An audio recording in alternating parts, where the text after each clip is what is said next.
বৈধ ভোটার যতক্ষণ না লিস্টে উঠবে ততক্ষণ আন্দোলন জারি থাকবে।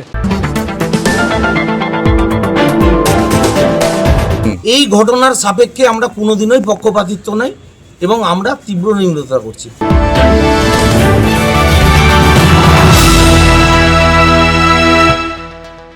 মোথাবাড়ি কাণ্ডে ধৃত মোফাক্করুল ইসলামকে মালদা জেলা আদালতে তোলা হলে তাকে 14 দিনের পুলিশি হেফাজতের নির্দেশ দেওয়া হয়।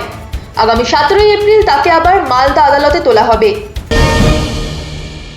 আপনাকে পিসিতে নেওয়া হলো পুলিশ কাস্টডি কতদিনে কতদিন?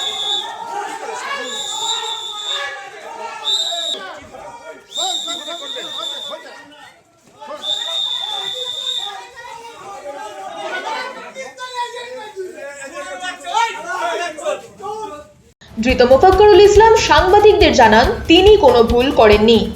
যতদিন বৈধ ভোটারদের নাম তালিকায় আসবে না ততদিন আন্দোলন চলবে। মিমের সঙ্গে তার যোগসূত্র সম্পর্কে বলেন, একসময় মিমের প্রার্থী হয়েছিলেন, পরে ইস্তফা দেন। বৈধ ভোটার যতক্ষণ না লিস্টে উঠবে ততক্ষণ আন্দোলন জারি থাকবে। হ্যাঁ, তো এটার জন্য কি আপনাকে দল থেকে কোনো রাজনৈতিক দল থেকে বলা হয়েছিল? না না, এটা জনসাধারণের কাজ। তাহলে আপনি এই ধরনের উস্কানিগুলো কেন? কোনো উস্কানিমূলক বক্তব্য নেই, কিন্তু বারবার যেটা মুখ্যমন্ত্রী তিনিও আজকে বলেছেন যে এই ধরনের জানে না, বিনা তথ্যে উত্তর বক্তব্য দিয়েছে। বৈধ ভোটার যতক্ষণ না লিস্ট হবে আন্দোলন চলবে। তাই বলে আপনি বিচারকদের গোটা রাত এইভাবে আটকে রাখতে কোনো প্রমাণ যদি দেখাতে পারে তা বলবে। আপনি কি অ্যাডভোকেট নাকি? উস্কানিমূলক বক্তব্যের জন্য আপনি কি অ্যাডভোকেট? একভাবে আপনি এই ধরনের অ্যাডভোকেট হয়ে এই ধরনের আচরণ আপনার এই ধরনের কোন কি ধরনের আচরণ? এই যে আপনি বৈধ ভোটার লিস্ট, বৈধ নাগরিকের লিস্টে যতক্ষণ না চলবে আন্দোলন চলবে গণতান্ত্রিক পদ্ধতিতে। উস্কানি দিয়েছেন চাইলে না না না, কোনো দলের সাথে আমি না, না না, কোনো রাজনৈতিক। তারপর থেকে আমি রিজাইন করেছি। আপনি ভোটে দাঁড়িয়েছিলেন তো? নেই, বললাম তো আপনাকে। আমরা মালদা কোর্টে প্র্যাকটিসিং অ্যাডভোকেট, আমরা নিরপেক্ষ বিচারের জন্য আমরা সাথে আছি এবং এই যে একটা বড় ঘটনা ঘটিয়ে দিল, আমরা এটার তীব্র নিম্নতা করি এবং আমরা এর পক্ষে কোনোদিনই নাই। এবং যে ঘটনাটা মোথাবাড়িতে মোফাক্করুল ঘটালো সেটা আমরা তীব্র নিম্নতা করছি এবং আমরা মালদা কোর্টের বার অ্যাসোসিয়েশনের পক্ষ থেকে আমরা কোনো লয়ার এর পক্ষে থেকে দাঁড়ানোর জন্য আমরা তীব্র নিম্নতা করছি। দাঁড়াবেন না কেউ? আমরা কেউ দাঁড়াইনি আজকে দাঁড়াবেন। এবং আজকেও ডিএলএসএ থেকে মুভ হয়েছে, সেই ডিএলএসএ থেকেই ওরা মুভ করেছে। আমরা কোনো প্রাইভেট লয়ার হিসাবে আমরা কেউ দাঁড়াইনি। এই ঘটনার সাপেক্ষে আমরা কোনোদিনই পক্ষপাতিত্ব নাই এবং আমরা তীব্র নিন্দা করছি, বারবার এক কথাই বলছি। এটা bar council of India licence দিয়েছে ওকে, বা bar council of West Bengal okay licence দিয়েছে। আমি জানি না উনি কোথা থেকে পাস করেছেন। উনি যদি সঠিক জায়গা থেকে পাস করতে তাহলে আমি মনে করি যে ও কোনোদিনই এই ঘটনা ঘটাতে পারতো না। যে একটা জাস্টিসের গাড়ি ভাঙচুর করা বা একটা যারা এসআইআরের জন্য যারা নাম উঠানোর জন্য যারা এসছে তাদের গাড়ি ভাঙচুর করা বা এসপির গাড়ি ভাঙচুর করা, এটা আমাদের পক্ষ থেকে যদি কোনো ভালো লয়ার হতো তাহলে কোনোদিনই এটা করতো না। এই মোফাক্কেলকে যে কালকে ধরা হয়েছে মালদা কালিয়াচকে, ওখানে সমস্ত আইনজীবীরা কালকে কোর্টের ভিতরে বলেছিল যে আমরা ওর হয়ে কেউ কেস লড়বো না, তো তাকে রিপ্রেজেন্ট করতে চাইছে না। তো এখানে তো কোনোভাবেই দোষী সাব্যস্ত হয়নি মোফাক্কেল। তাহলে এই যে স্ট্যান্ড না নেওয়ার এর পিছনে কারণ কি? কারণ পাকিস্তানেও দেখা গেছে পাকিস্তানেও আতঙ্কবাদীকে ভারতীয় লয়ার রিপ্রেজেন্ট করেছিল, তো এখানে এরা করতে চাইছেন, এটা নিয়ে যদি কিছু বলেন। হ্যাঁ, এখানে আমি একটা বলার আমার যেটা বলা সেটা হচ্ছে যে মোফাক্করুলকে সে দোষী সাব্যস্ত হোক বা না হোক সেটা নিয়ে আমাদের কোনো বা অ্যাডভোকেটদের কোনো কিছু বলার নেই। সেখানে দাঁড়িয়ে ওই যে প্ররোচনামূলক কিছু কথাবার্তা বলা হয়েছে সেইটাকে দেখে ডিসিশনটা নেওয়া হয় যে তাকে যাতে কোনো রকম ভাবে সাপোর্ট না দেওয়া হয় ফ্রম দ্য অ্যাডভোকেটস। ঠিক আছে, প্ররোচনাটাকে আমরা অ্যাজ অ্যান অ্যাডভোকেটস আমরা কখনোই সাপোর্ট করি না। কিন্তু ভিডিওতে, ওনার যে ভিডিওতে কোথাও দেখা যায়নি যে উনি জজদের আটকে রাখার উস্কানি দিয়েছেন বা না না, সেই ব্যাপারে কোনোভাবেই আমরা আটকে রেখেছি বা রেখেছি, সেটা তো অবভিয়াসলি কোর্টে যাবে, কোর্টে সময় সাপেক্ষ, সেটা সেটা হবে কি হবে না সেটা তখনকার ব্যাপার। কিন্তু প্ররোচনা না, প্রথম থেকে যে একটা প্ররোচনা দেওয়ার লোককে একটা উস্কানি করা যে এইভাবে করো ওইভাবে করো, এই জিনিসটাকে কেউ সাপোর্ট করে না। অ্যাজ অ্যান অ্যাডভোকেট সেটা করা উচিত হয়নি, আর ওনারও ওটা করা উচিত হয়নি বলেই আমার মনে হয়। যদি সত্যিকারের অ্যাডভোকেট হয়ে থাকে তাহলে হয়তো করতেন না।